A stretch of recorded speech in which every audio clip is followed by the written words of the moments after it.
posibleng maharap sa patong-patong na kaso si Vice President Sara Duterte, bunsod nga nitong kanyang bantang ipapapatay ang first couple at si House Speaker Martin Romualdez. Ayon po sa National Bureau of Investigation, tiniyak naman ng Department of Justice na ipatutupad nila ang buong puwersa ng batas sa isyung ito. Karagdagang detalye sa live report ni Eden Santos.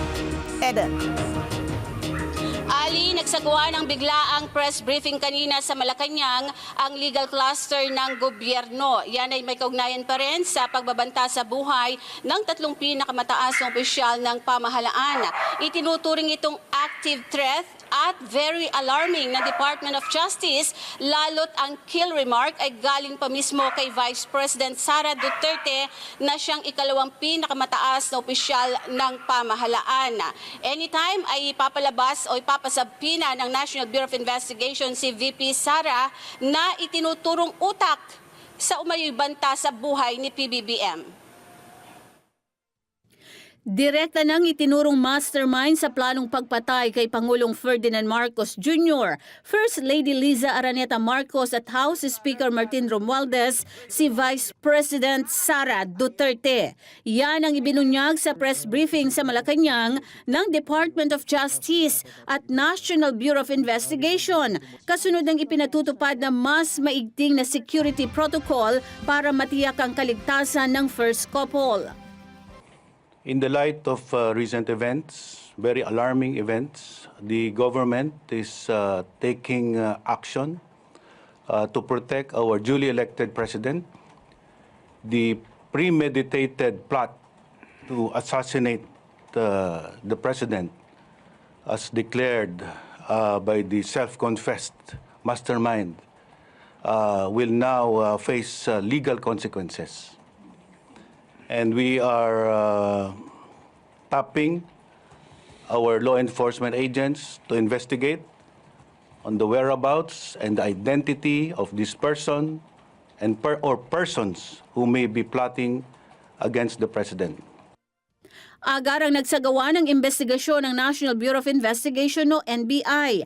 Itinago na rin nila agad ang video clip ni VP Sara na nagbabanta kay PBBM, First Lady Liza at Romualdez mula sa kanyang FB account bilang matibay na ebidensya.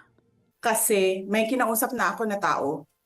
Sinabi ko sa kanya, kapag pinatay ako, patayin mo si BBM, si Liza Araneta at si Martin Romualdez. No joke. No joke. I directed my cybercrime unit to investigate the authenticity of that video clippings, of that video clip. So we found out, my investigators found out that the clip is not AI generated, it is not deepfake, it is authentic. So the next step we do is to write yung platform, happen to be na yung FB, Facebook. So we requested na preservation nung clip. So the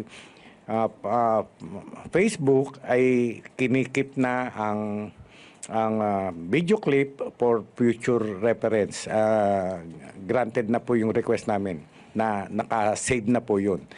Sa oras na makumpleto ang investigasyon, patong-patong na kaso ang posibleng isampa laban sa Vice-Presidente.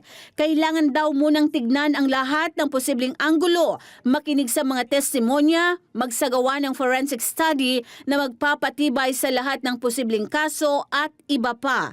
Tiniyak din ng DOJ na ipatutupad nila ang buong pwersa ng batas sa pagharap sa usaping ito. Ang Vice-Presidente po ay maraming posibleng legal liabilities sa kanya pong mga nagawang pananalita at mga aksyon na ginawa kasabay nito.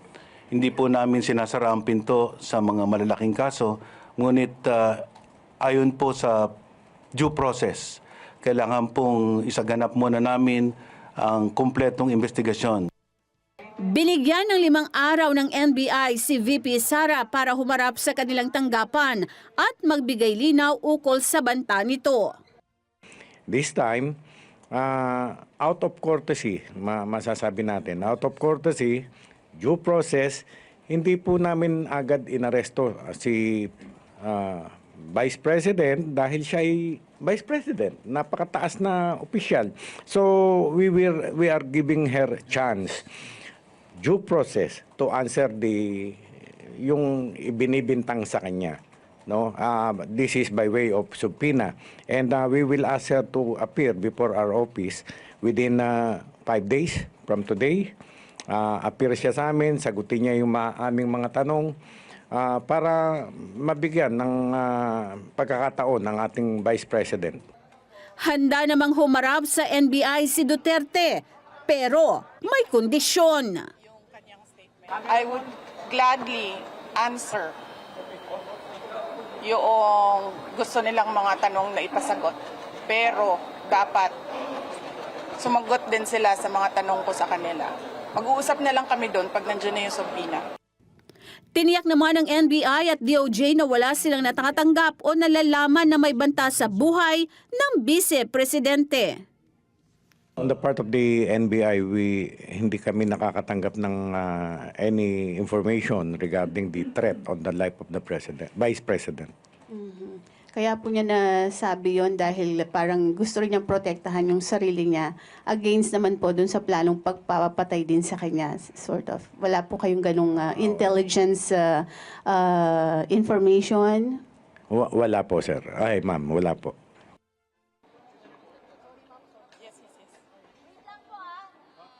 Idea ang National Bureau of Investigation at DOJ sa pagkakakilanlan o identity ng inupahang killer or assassin ni Vice President Sara Duterte. Kaya naman, yung pagpapatawag sa kanya, pagpapasabina sa Vice Presidente, ito yung gagamitin lang paraan upang alamin kung sino yung kanyang kinuha o inupahan na hired killer, Alex. Si Ali ito, Eden. Okay, Eden, ito, pinag-uusapan nga namin dito ngayon. Pinag-uusapan namin ngayon ni Alex na ang pangalawang Pangulo, ang Vice President, does not enjoy the same immunity from suit katulad ng ating Pangulo. Ano? So, ang maaring sampahan ng kaso, ang Vice President. Nabanggit ba yun kanina? Yes, Ali, mula sa kasong conspiracy, sedition, meron pa rin mga graver charges o yung mas mabibigat na kaso na planong isampa kay BP Sara. Pagdating naman doon sa impeachment, ipinauubaya yan ng DOJ sa House of Representatives na sila yung mag-initiate. At pagdating naman doon sa kasong administratibo, ang ombudsman ang nakatalaga naman dyan ayon sa DOJ, Ali. So particular ba nilang tinukoy talaga kanina, no? Ni Yusek Jesse Andres. Ang ika niya, self-confessed mastermind ang pagtukoy niya sa ating pangalawang Pangulo, no? Si Vice President Sara ang tinutukoy niya, no? Yes, Ali, dahil nga doon sa FB press conference ni BP Sara kung saan nga niya sinabi yung kapag pinapatay siya ay papatayin si BBM, si First Lady Liza at si House Speaker Martin Romualdez. Ang nagkaroon lamang ng medyo hindi malinaw yung binabanggit ng NBI na kapag ka namatay, which is malinaw naman doon sa mga paulit-ulit na video ni VP Sara na ipinapatay, kapag siya ay ipinapatay, yun yung malinaw doon. Kasi magkaiba nga naman ang ibig sabihin nung dalawang salitang yun. Alright, klaro. Maraming salamat. Eden Santos, nagbabalita ng live. Maraming salamat sa inyo pong pagsubaybay sa Mata ng Agila Primetime.